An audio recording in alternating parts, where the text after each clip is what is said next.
ఈరోజు as it ఈస్గా 42% ఎన్ black రిజర్వేషన్లు ఇవ్వాలి ఓబీసీలకు అని మాత్రమే చట్టంలో ఉంది.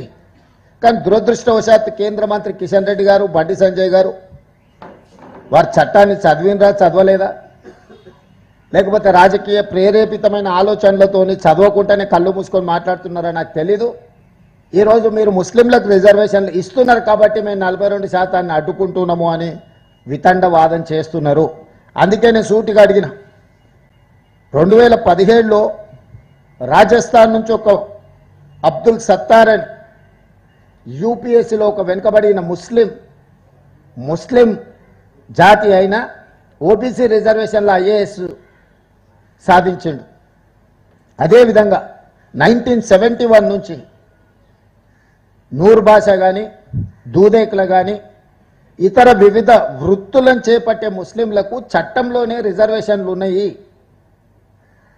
ఆ రిజర్వేషన్లు మహారాష్ట్రలో ఆర్ఎస్ఎస్ కేంద్ర కార్యాలయం ఉన్న మహారాష్ట్రలో ఉన్నాయి, నరేంద్ర మోడీ జన్మించిన గుజరాత్లో ఉన్నాయి, నరేంద్ర మోడీ ప్రాతినిధ్యం వహిస్తున్న ఉత్తరప్రదేశ్లో ఉన్నాయి.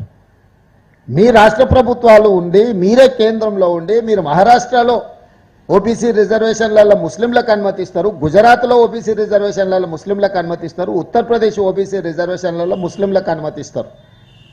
నరేంద్ర మోడీ గారు ఒక అడుగు ముందుకేసి ఆయన ఇంటర్వ్యూలోనే చెప్పాడు, నేను ముఖ్యమంత్రి అయిన తర్వాత గుజరాత్లో రిజర్వేషన్లు పెంచడమే కాదు ముస్లింలకు బీసీ రిజర్వేషన్లు ఇచ్చిన నేను అని నరేంద్ర మోడీ గారు స్వయంగా చెప్పారు.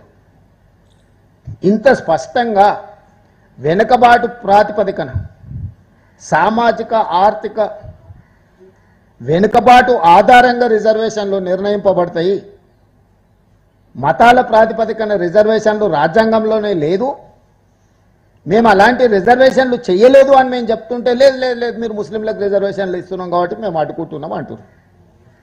ఓబీసీలు అంత అమాయకులేం కాదు, వాళ్ళు చట్టం చదువుకురు, వాళ్ళు జడ్జులైనరు, వాళ్ళు న్యాయవాదులైనరు, వాళ్ళకు సామాజిక స్పృహ ఉన్నది.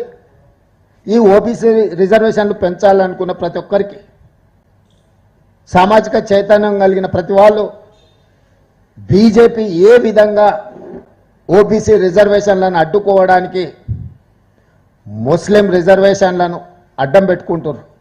ఇది బీజేపీ అడ్డుకోవడానికి చేస్తున్న ప్రయత్నం. ఇక బీఆర్ఎస్ సికండి పాత్ర పోషిస్తుంది. ఎట్లయినా కాంగ్రెస్ని దెబ్బతీయాలి కాబట్టి మేము బీజేపీతోనే అంటగాగుతాము,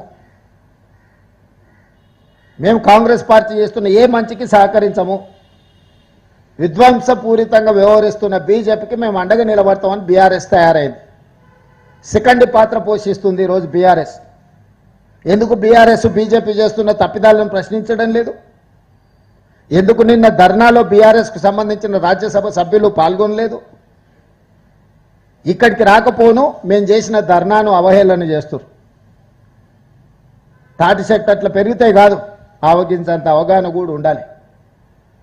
చెట్టు లెక్క పెరిగితే ఏం ప్రయోజనం లేదు సమాజానికి, ఆవగించంతైన అవగాహన ఉండాలి. మమ్మల్ని బలహీనం చేసేటట్టు, మా చేతులు గట్టేసేటట్టు వ్యవహరిస్తుంది బీఆర్ఎస్ తప్ప బీసీలకు ఏమైనా మద్దతుగా నిలబడదామనే సోయే లేకుండా పోయింది. ఈ నేపథ్యంలో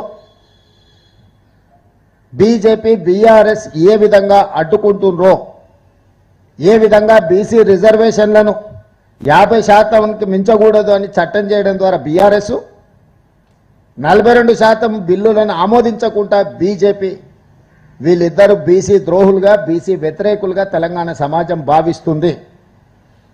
తాత్కాలికంగా మీరు విజయం సాధించినామని మీరు అనుకుంటుండొచ్చు, కానీ ఏ సమస్యను దీర్ఘకాలికంగా వాయిదా వేసినా అది మిమ్మల్నే బలి తీసుకుంటుంది.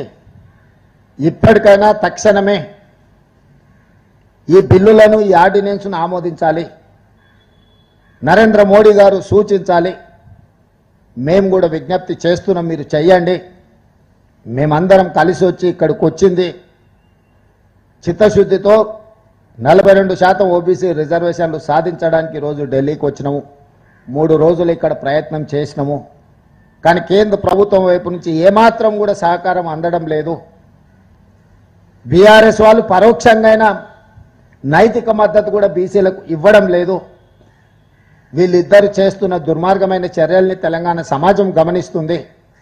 ఖచ్చితంగా క్షేత్రస్థాయిలో వీళ్ళకు గుణపాఠం చెప్పే విధంగా వీళ్ళు చేస్తున్న తప్పుడు నిర్ణయాలను ప్రశ్నించే విధంగా కాంగ్రెస్ భవిష్యత్ కార్యాచరణ తీసుకుంటుంది.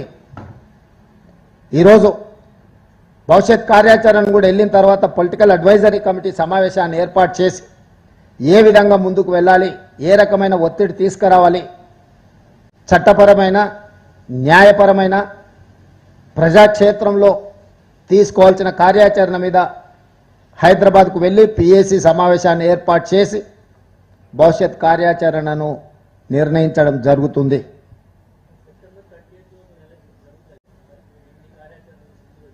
ఖచ్చితంగా చేయాలనే చిత్తశుద్ధితోనే